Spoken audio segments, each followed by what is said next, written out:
یا اسی طریقے سے فرماتے تھے اپنے راویوں کے متعلق، یہ جو ہمارے راوی ہیں ہر قسم کے راوی نہیں کہ آپ کہیں کہ وہ اصحاب والا نظریہ ہو گیا کہ کسی بھی صحابی کی بات کو لے لو، نہیں، وہ راوی جو نیک اور عادل ہوتے تھے، ظاہری بات ہے دیگر روایات کو ساتھ رکھیں گے تو پوری بات سمجھ آئے گی۔ یہ جو ہمارے راوی ہیں اگر یہ تم تک بات پہنچائیں گے تو تم ان کی بات کو مان لینا، اور اگر تم ان کی بات کو رد کرو گے تو تم گویا ہماری بات کو رد کر لو گے، اور یہ تمہارے اوپر کیا حجت ہیں۔ تو یہاں سے یہ بات پیدا ہوتی ہے، یہ یعنی نظریہ سامنے آتا ہے کہ یہ راوی اگرچہ غیر معصوم ہیں لیکن پھر بھی کیا حجت ہیں۔ تو حجت ہونا اور معصوم ہونا اس میں ڈفرینٹ ہے۔ حجت ہونے کا یہ مطلب ہے کہ اگر ہم ان کی بات کو نہیں مانیں گے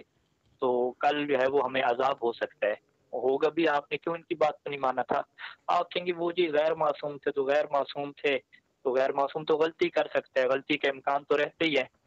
تو آگے سے سوال ہوگا کہ ٹھیک ہے وہ غلطی کر سکتا ہے لیکن وہ تو سچا انسان تھا، قابل اعتماد بندہ تھا۔ قابل اعتماد اور سچے بندوں کی باتوں کو تو مانا جاتا ہے، بھروسہ کیا جاتا ہے۔ آپ کو سچا بندہ قابل اعتماد کہے کہ بھی دوپہر کو دکان کھلتی ہے تو آپ چلے جاتے ہیں سودا لینے کے لیے، ادھر تو آپ اعتماد کرتے ہیں۔ دنیا میں سارا کام یہی چل رہا ہے، اس سے تو دین اور اسلام نے نہیں روکا بلکہ اس کا حکم دیا ہے۔ جیسے قرآن مجید کی آیت ہے کہ اگر فاسق تم تک کوئی خبر لے کر آتے ہیں تو پھر تم تحقیق کر لیا کرو۔ اس کا واضح مطلب کیا ہے کہ اگر فاسق انسان نہیں ہے، نیک انسان تمہیں آ کے خبر دیتا ہے، کوئی گواہی دیتا ہے، تو پھر تمہاری ذمہ داری ہے اس کے اوپر عمل کرنا، باوجود اس کے کہ تم اسے معصوم نہیں مانو گے، یہ بھی کہو گے کہ ہو سکتا ہے غلطی کر لے۔ اور اگر فرض کریں وہ بات اس نے غلط بیان کی، غلطی کی، تو پھر اللہ تعالیٰ وہ معاف کر دیتا ہے، کیونکہ اللہ تعالیٰ کی ذات عادل ہے،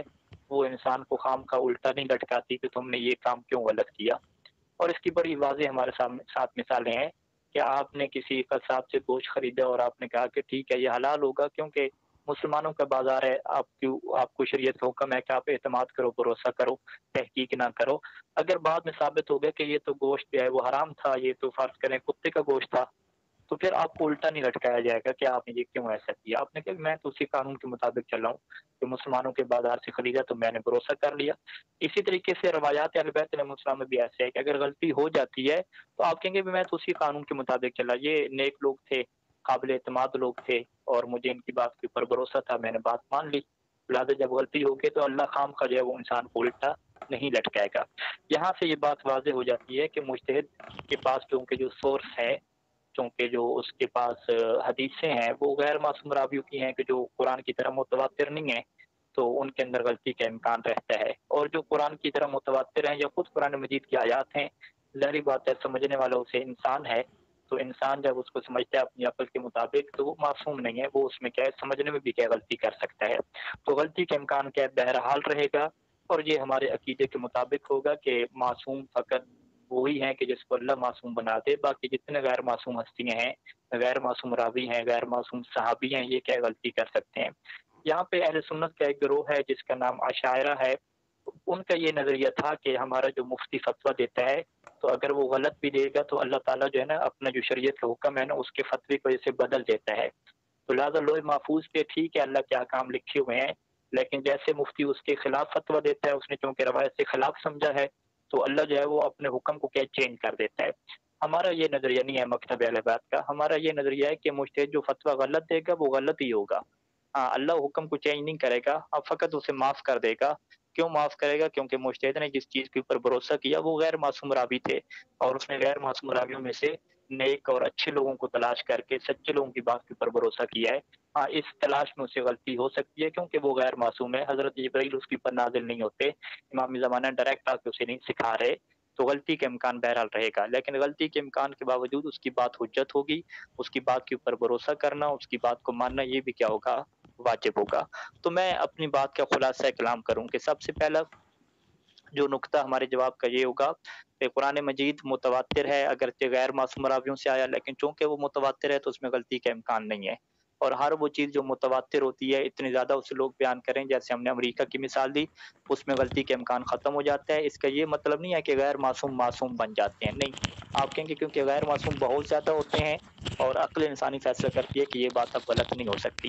اس کے مقابلے میں کیا ہے، خبر واحد ہے کہ جس میں غلطی کا امکان رہتا ہے، جو متواتر نہیں ہوتی، اور خبر واحد میں وہی خبر حجت ہوتی ہے کہ جو قابل اعتماد اور قابل اطمینان لوگوں کی خبر ہو، کہ جس سے ہم یہ کہتے ہیں کہ ثقہ کی خبر، ثقہ کی روایت، صحیح روایت۔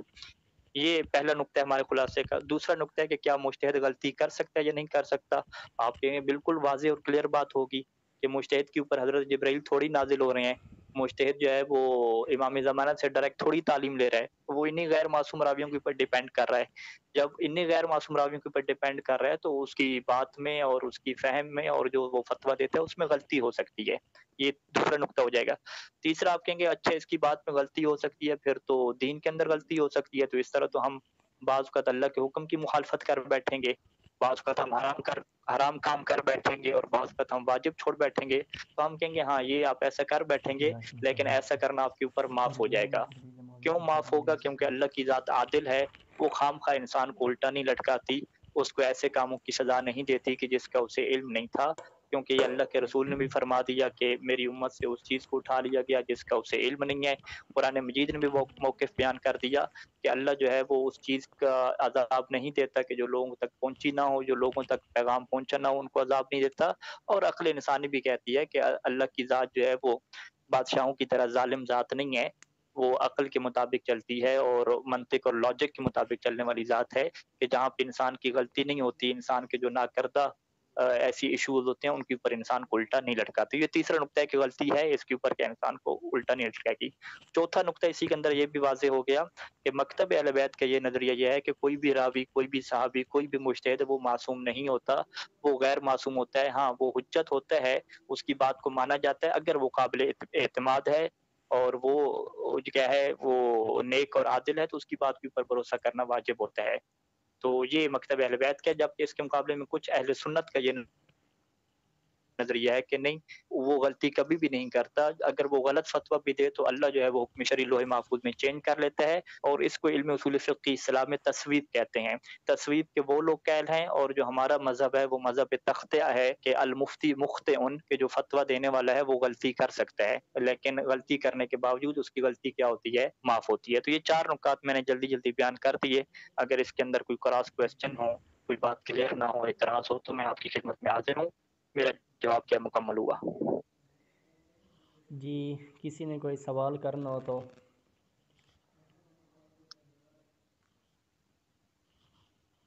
جی قبلہ جی، یہ ایک مثلاً ہر طبقے میں 7 سکہ راوی ہیں، 7 سکہ راوی ہیں اور سارے ہی یعنی قابل اعتماد ہیں، آیا وہ مسائل کو الگ الگ بیان کر سکتے ہیں؟ کیا ان کے مسائل چینج ہو سکتے ہیں؟ ان کا جو حدیث کا بیان ہے وہ چینج ہو سکتا ہے؟ حالانکہ ہیں سارے سکہ راوی ہیں، 7 کے 7 سکہ راوی ہیں اور ایک ہی دور میں ہیں، کوئی الگ مسئلہ پیش کر رہا ہے، کوئی الگ پیش کر رہا ہے، کیا ایسا ہو سکتا ہے؟ اگر ایسا ہو سکتا ہے تو معصومین علیہ السلام نے کن راویوں سے احادیث لینے کا حکم دیا، یعنی جب یہ کنڈیشن ہو جائے؟ جی بالکل ایسا ہو سکتا ہے، اور اس کی بہت زیادہ ہمیں مثالیں ملتی ہیں۔ امیر المومنین اسلام نے جو نہج البلاغہ میں اس حدیث کو درج کیا سید شریف رضی نے، کہ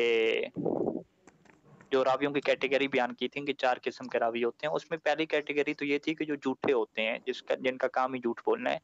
جو دوسری 2 کیٹیگری بیان کی تھی کہ ان کو پوری بات سمجھ نہیں آتی کہ ہم نے کیا سے آپ کو سبات کیا اور کیسے بات بیان کی، وہ پوری بات تک نہیں پہنچ پاتے۔ اور چوتھی جو کیٹیگری بیان کی تھی وہ کہا تھا کہ ہاں یہ پرفیکٹ ہوتے ہیں، ساری بات تک پہنچ جاتے ہیں اور کوئی بھولتے وغیرہ نہیں ہے۔ تو یہ جو 3 کیٹیگری تھیں کہ جو جھوٹے لوگ نہیں ہوتے، اس میں سے پہلی کیٹیگری کے جو چیزوں کو بھول جاتی ہے، دوسری جو پوری بات کو نہیں سمجھ پاتی، اور تیسری جو کیٹیگری ہے جو مکمل سمجھ پاتی ہے۔ جب 3 طرح کے راوی ہیں تو ان کی باتوں میں کیا اختلاف ہو سکتا ہے، ان کے بیان میں کیا اختلاف ہو سکتا ہے، اور چونکہ ان کے بیان میں اختلاف ہو سکتا ہے تو لہٰذا یہاں پہ اب کہا یہ کیا کرتے ہیں کہ وہ یہ دیکھتے ہیں کہ کون سا راوی جو ہے وہ اختلاف کر رہا ہے۔ اگر وہ راوی ایسا ہو کہ جو فقیہ ہے، زرارہ جیسا راوی ہو، تو وہ اس کی بات کو کیا لے لیتے ہیں، دوسری کے راوی کی بات کو چھوڑ دیتے ہیں۔ اور یہ وہی بات ہے کہ جو مقبولہ عمر بن حنظلہ کی روایت میں ہے کہ جب کسی کے ہاں جو ہے وہ اختلاف ہوا میراث یا قرض کے مسئلے پہ، اور انہوں نے امام حل پوچھا کہ ہم 2 بندوں سے اپنے دین کا فیصلہ کرواتے ہیں اور دونوں آپ کی حدیث کو بیان کرتے ہیں اور دونوں کے اندر اختلاف پیدا ہو جاتا ہے، تو اب ہم کیا کریں بھائی، دونوں اختلاف کر رہے ہیں۔ تو امام نے وہاں پہ یہ قانون دیا کہ اگر دونوں اختلاف کر رہے ہیں تو تمہاری یہ ذمہ داری ہے کہ تم یہ دیکھو کہ اس میں سے زیادہ عالم کون ہے، زیادہ افقہ کون ہے، زیادہ ہماری حدیث کی معرفت رکھنے والا کون ہے، زیادہ سچا کون ہے، زیادہ عادل کون ہے، زیادہ عادل کون ہے، تم اس کی بات کو لے لینا اور دوسری کی بات کو تم چھوڑ دینا۔ تو یہ امام نے کیا ایک قانون دیا تھا، اور جو انسان کی فطرت کی اور عقل کی آواز ہے کہ جب ثقہ اور قابل اعتماد لوگ ہوں سارے کے سارے، اگر وہ کسی بات میں اختلاف کریں تو ہم ان میں سے اسی کی بات کو لیں گے، اسی کی حدیث کو لیں گے کہ جو بندہ کیا ہوگا، زیادہ علم رکھنے والا ہوگا، زیادہ سچا انسان ہوگا اور زیادہ ماہر ہوگا، اور جو زیادہ نہیں ہے، زیادہ علم والا نہیں ہے، ہم اس کی بات کو کیا ہے چھوڑ دیں گے۔ تو آپ کی بات کا خلاصہ یہ ہوا کہ راوی ہمارے پاس 6 یا 7 قسم کے ثقہ ہوتے ہیں، قابل اعتماد ہوتے ہیں، ان کی باتوں میں اختلاف ہو سکتا ہے اور یہ اختلاف ہوا ہے۔ اب اختلاف حدیث کے پیچھے کیا وجوہات ہیں، یہ ایک لمبی بحث ہے، تفصیلی بحث ہے، انشاءاللہ پھر کسی نشست میں آپ کو یہ ہم واضح کریں گے۔ تو بہرحال اختلاف ہو سکتا ہے، اور اختلاف میں ایک جو ہمیں رائے یہ دیا گیا کہ تم یہ دیکھ لو کہ ان میں سے زیادہ عالم اور افقہ راوی کون سا ہے، اس کی بات کو لے لو اور دوسری کی بات کو چھوڑ دو۔ جی میرا جواب مکمل ہوا۔ جی قبلہ جی، تقریر کے موضوع پہ واپس جاتے ہیں کہ اس وقت قبلہ جی کافی متحد ہیں، مثلا جو سمجھیں جھوٹے متحد ہیں اور عوامی پسند فتویٰ دیتے ہیں، جیسا کہ کہا جاتا ہے، ہم نے سنا ہے، ویسے تحقیق نہیں کی، جیسے کہ نجات آئی صاحب ہیں، تو ان کے بارے میں مراجع کی طرف سے کوئی ری ایکشن وغیرہ آیا یا نہیں آیا؟ جی بالکل، یہ ہر دور میں ایسا رہے گا کہ جو فقہا ہیں، علماء ہیں، یہ ہر کیٹیگری کے کیا موجود رہیں گے۔ خود روایات کے اندر اہل بیت علیہ السلام نے، بلکہ جو مجھے یاد پڑتا ہے اللہ کے رسول نے بھی جو ہے وہ یہ کیٹیگری بیان کی ہے، علماء سو، علماء حق کی، اور لوگوں کو اس بات کا حکم دیا ہے کہ تم کیا تحقیق کیا کرو اور اس کے مطابق کیا چلا کرو۔ اب یہ بات آتی ہے کہ جو لوگ جھوٹے ہوتے ہیں اور کرپٹ ہوتے ہیں، ان کے خلاف جو ہے وہ فتویٰ آتا ہے یا فتویٰ نہیں آتا، تو اس کے جو ہے وہ بہت زیادہ مسائل ہوتے ہیں، اور جس نقطے کی طرف ہم نے پہلی نشست میں بھی اشارہ کیا کہ ایک نقطہ کیا ہے، فساد کا ہے، کہ جب فساد کا ایشو پیدا ہو جائے تو پھر بہت سارے جو فقہا ہیں وہ فتویٰ نہیں دیتے، کیونکہ اس فتویٰ کی صورت میں پھر اس کا فائدہ کم ہوتا ہے اور اس کا فساد کیا ہوتا ہے، زیادہ ہوتا ہے۔ اور ہم نے کہا کہ یہ قانون جو ہے وہ اہل بیت علیہ السلام نے ہمیں دیا ہے کہ وہ اپنے زمانے میں بھی جب دین کو اور اسلام کو بچاتے تھے تو ممبر کے اوپر بیٹھنے والے خلیفہ اول اور خلیفہ ثانی جیسے لوگ بھی اگر ہوتے تھے تو وہ چپ کر کے اپنے گھر میں بیٹھ جاتے تھے، وہ واضح طور پہ ان کے خلاف موقع پر فتویٰ نہیں دیا کرتے تھے، کیونکہ اس وجہ سے جو ہے وہ فساد پھیل سکتا ہے اور لڑائی ہو سکتی ہے، اور نقصان جو اس کا ہوگا کہ اسلام جو ہے وہ صحیح طریقے سے اگلی نسلوں تک جو ہے وہ نہیں پہنچے گا۔ تو یہ اہل بیت السلام کی زندگی میں پورا ہمیں دور نظر آتا ہے، اور یہ معاشرے کی ستم ظریفی ہے کہ اس معاشرے کے لیے اللہ نے جو ہے وہ تقیہ جیسا حکم دیا کہ جس میں پھر انسان کو بہت ساری حق باتوں کو جو ہے وہ اپنے دل کے اندر رکھنا ہوتا ہے اور ان کو ظاہر نہیں کرنا ہوتا، اور روایات میں یہ چیز واضح موجود ہے کہ ہر کلمہ حق کو کہا نہیں جاتا، بعض اوقات جو ہے وہ کلمہ حق کہا جاتا ہے اور بعض اوقات نہیں کہا جاتا، اس میں حالات کو دیکھا جاتا ہے کہ میرے کلمہ حق کہنے سے کیا اس کا فائدہ زیادہ ہوگا یا اس کا نقصان زیادہ ہوگا۔ تو آپ کی بات کے آخری نتیجے کی طرف ہیں کہ ایسے جتنے بھی فقہا اور علماء ہوتے ہیں کہ جو کذب اور جھوٹ کا سہارا لیتے ہیں اور اس طرح کے بیان کرتے ہیں، اگر سید سیستانی جیسے لوگ یا رہبر معظم جیسے لوگ ان کا نام لے کر واضح طور پہ امت کو آگاہ کریں تو ایک بہت بڑا تفرقہ بازی جو ہے وہ شیعہ میں قائم ہو جائے گی، کیونکہ ان کے چاہنے والے لوگ بھی ہیں، بہت سارے لوگ ہیں، ہر کوئی نہیں مانتے، ایک تفرقہ بازی لڑائی کی بات شروع ہو جائے گی اور شیعہ قوم کیا ٹوٹنے لگ جائے گی کہ جس کا جو نقصان ہے پھر وہ شیعہ قوم کو ہوگا، مذہب کو ہوگا، اور اس کا جو فائدہ وہ اٹھائیں گے وہ دشمن اٹھائیں گے، اور دشمن کی تو ہر دور میں یہ سازش رہی ہے کہ یہ فقہا اور مولوی آپس میں لڑیں، ایک دوسرے کے خلاف فتوے دیں اور ہم عوام کو ایک دوسرے کے خلاف اٹھائیں، تو یہ ہر دور کی کیا کوشش رہی ہے۔ یعنی یہ تو فقط ہم بات کر رہے ہیں کہ علماء اور فقہا کی جو ہے وہ اس طریقے سے ہمیں سیرت نظر آتی ہے کہ پھر وہ خاموش ہو جاتے ہیں، کسی کا نام لے کر جو ہے وہ بیان نہیں کرتے، حتیٰ کہ سید سیستانی دامت ظل العالی نے اپنی ویب سائٹ کے اوپر بھی اس بات کو لکھا ہوا ہے کہ اگر آپ ہم سے سوال پوچھتے ہیں اور ہمیں سوال میں ایسا لگتا ہے کہ یہ آپ کا کوئی خاندانی ایشو چل رہا ہے، آپ کے محلے کے ایشو چل رہا ہے اور اس میں لڑائی جھگڑے کے آپ کو فیصلے کی بات ہم سے کر رہے ہیں، تو ہم اس سوال کا جواب نہیں دیں گے، کیونکہ ممکن ہے کہ ہم کوئی بھی جواب دیں تو اس کی وجہ سے آپ کے یہاں لڑائی ہو جائے، آپ کے یہاں فساد پھیلے اور انسان کی جان اور مال کے خطرے میں آ جائے۔ انسانی جان کی بہت بڑی اہمیت ہے، انسانی جان کی جو عظمت ہے وہ کعبے سے بھی بڑھ کر ہے، حرمت المومن اعظم من الکعبہ، کعبے سے جو ہے وہ بڑھ کے ہے انسان کی جان کی قیمت ہے۔ تو یہ بہت ساری چیزیں ایسی ہوتی ہیں کہ جس میں پھر فقیہ کیا خاموش ہو جاتا ہے، خود معصوم کی ذات کیا خاموش ہو جاتی ہے، اور لوگوں کو ایک کلی باتیں اور اصول دے دیے جاتے ہیں، پھر جس کی عقل جو ہے وہ جس کی بصیرت جیسا فیصلہ کرتی ہے وہی اس کے اوپر کیا حجت ہوتا ہے، وہ اسی کا کیا ہوتا ہے، مکلف ہوتا ہے۔ آپ کی بات کا بالکل آخری خلاصہ کہ ہاں ایسے علماء موجود ہوتے ہیں جو علماء سو ہوتے ہیں، ان کے خلاف مجتہدین کا اور فقہائے اعظام کا نام لے کر موقف آنا یہ انتہائی خطرناک ہو سکتا ہے۔ اور اس کی واضح مثال آپ ہماری لے لیں کہ ہم ایک چھوٹے سے طالب علم ہیں، اگر ہم بھی کسی ایسے فقیہ کے بارے میں بات کرتے ہیں، خصوصاً نجاح طئی کے متعلق، اس کی کذب بیانی کے متعلق، جب تیجانی سماوی سے ڈاکٹر سے نجف میں میری ملاقات ہوئی اور اس نے اس کے جھوٹوں کا ایک بہت بڑا پلندہ جو ہے وہ بیان فرمایا، کچھ میں نے ریکارڈ کر کے نشر بھی کیا، اس کے بعد جو ہے وہ یہاں پہ جو حالات پیش ہے اور جو مشکل حالات بنے تو وہ اگر میں بیان کروں تو آپ کے لیے چیز بڑی واضح ہو جائے گی کہ جب ایک طالب علم کے ساتھ اس طرح کے حالات پیش آتے ہیں تو اگر ایک فقیہ اس طرح کی بات کرے گا کس طرح سے گروپ بازی اور کیٹیگری کیا شروع ہو جائیں گی۔ اس کی ابھی تازہ مثال شیخ فاضل الصفار کی ہے کہ جس کا کلپ مشہور ہو رہا ہے کہ جو کربلا میں درس خارج دیتے ہیں، ان کے بارے میں فقط یہ کہا کہ بھی یہ عراق کے مجتہد کے طور پہ مشہور نہیں ہے، حوزہ علمیہ نجف اشرف میں ان کو کوئی نہیں جانتا مجتہد کے طور پہ اور مرجع کے طور پہ نہیں جانتا، پاکستانی قوم اسے مجتہد اور مرجع بنا رہی ہے کیونکہ ان کا فتویٰ شہادت ثالثہ در تشہد میں ان کو سپورٹ کر رہا ہے، تو تبھی وہ مجتہد اس کو لقب دے رہی ہے،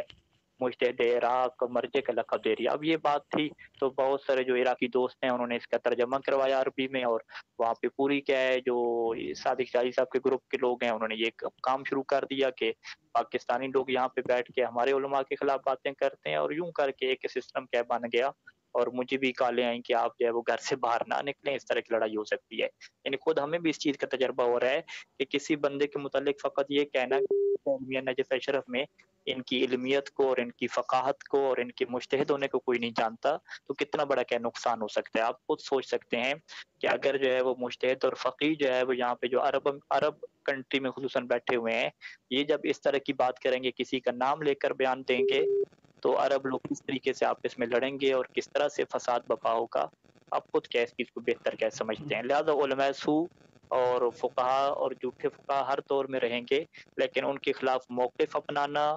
اور واضح طور پہ فتویٰ دینا یہ فقہا کی طرف سے کبھی بھی صادر نہیں ہوگا، کیونکہ اس سے کیا بہت بڑا فساد پھیلتا ہے اور مذہب کو کیا نقصان پہنچتا ہے۔ ہاں وہ اگرچہ ان کے جھوٹ کی وجہ سے بھی نقصان پہنچتا ہے، تھوڑا نقصان ہے، ان کے خلاف موقف واضح طور پہ دے دینا وہ کیا بڑا نقصان ہے۔ تو انشاءاللہ میری بات کیا واضح ہوگی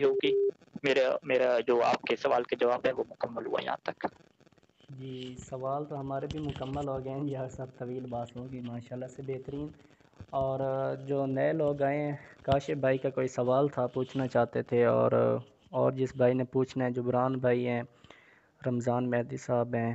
اور مامو جان بھی ہیں، جس نے پوچھنا ہے پوچھ سکتے ہیں، کیونکہ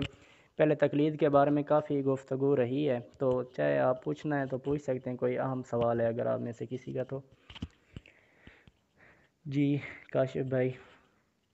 السلام علیکم جی ڈاکٹر صاحب، وعلیکم السلام۔ میرا ایک چھوٹا سا سوال یہ ہے کہ جب معصومین کا دور تھا، نماز جمعہ پڑھنے لوگ ایک ہی جگہ جمع ہوتے تھے یا مختلف جگہ پہ؟ اب جیسے 5 کلو میٹر کے آس پاس جمع ہو جاتے ہیں، لیکن اس وقت تو اتنی تیز سواریاں بھی نہیں تھی، جو دوسرے علاقے یا شہروں اور ملکوں والے لوگ تھے وہ کس کے پیچھے جمع پڑتے تھے؟ جی یہ بڑا اچھا سوال ہے۔ بہت ساری روایات اہل بیت السلام ہیں کہ جس میں امام یہ فرماتے تھے کہ اگر تم 5 بندے اکٹھے ہو جاؤ کسی جگہ پہ، تم کیا جمعہ پڑھ لیا کرو، اور وہ روایات بھی موجود ہیں کہ جس میں جو فاصلے کی شرط تھی، مسافت کی جو شرط تھی، وہ بھی کیا امام نے بیان فرمائی۔ تو اس طریقے سے جو 5 6 لوگوں کے جمعے کیا ہے کہیں پہ ہوا کرتے تھے، اور اس کی مثالیں ہمیں بہت کم کیا نظر آتی ہیں۔ اس کی وجہ یہ ہے کہ جو جمعے کا اہتمام ہے وہ حکومتیں کیا کرتی تھیں، حکومت کے جو بندے ہوتے تھے، کیونکہ خلافت وہ اپنی حکومت کو خلافت کہا کرتے تھے، خلیفہ کہا کرتے تھے، تو ان کے جو نائب ہوتے تھے، لوگ ہوتے تھے، وہ مختلف جگہوں پہ کیا جمعہ پڑھاتے تھے، اور اس طرح سے اہل بیت علیہ السلام کو جمعہ پڑھانے کا کیا موقع نہیں دیا جاتا تھا، اور مکمل طور پہ پابندی ہوتی تھی کہ اہل بیت علیہ السلام اپنی جو دین کی تبلیغ ہے، روایات کی تبلیغ ہے، اس حوالے سے بھی کیا ان کو آزادی نہیں ہوتی تھی۔ تو یہ دین کیا ہے بڑی مشکل سے پہنچا ہے، اور اس طریقے سے بڑے بڑے اجتماع کرنا جمعہ کے اور عید کے اجتماع، یہ اہل بیت علیہ السلام کے دور میں خود انہوں نے اس چیز کا انعقاد نہیں کروایا۔ ہاں، امیر المومنین اسلام کے زمانے میں آپ کو یہ چیز بڑی واضح طور پہ ملے گی کہ انہوں نے جو ہے وہ خطبہ جمعہ بھی دیے، عید کی نمازیں بھی پڑھائیں، عید کے خطبے بھی دیے، اور ان کے خطبے اور جمعے کے خطبے وہ آج بھی ہمارے پاس موجود ہیں اور ہم پڑھتے ہیں اور مومن کیا وہاں سے بیان کرتے ہیں۔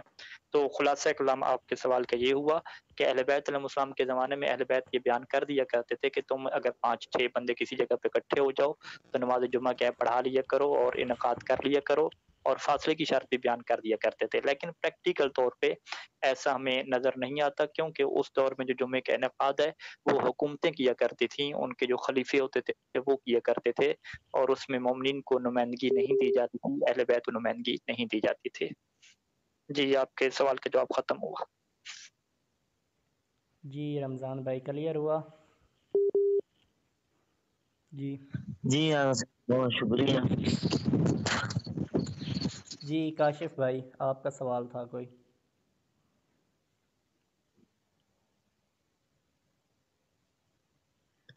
السلام علیکم ورحمۃ اللہ۔ وعلیکم السلام ورحمۃ اللہ۔ جی قبلہ، میرا ایک سوال یہ ہے کہ اس کا تقریباً کچھ جواب جو ہے نا، جو اس سیشن میں پہلا آپ نے جواب دیا اس میں چند ایک نکات آپ نے بیان فرمائے۔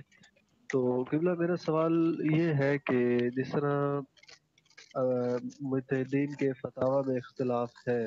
یا مثلا پچھلے دنوں ایک مسئلہ تھا چاند کے حوالے سے رمضان میں یا عید میں، تو یعنی مسئلہ ایک مجتہد کے فتوی کچھ ہے کہ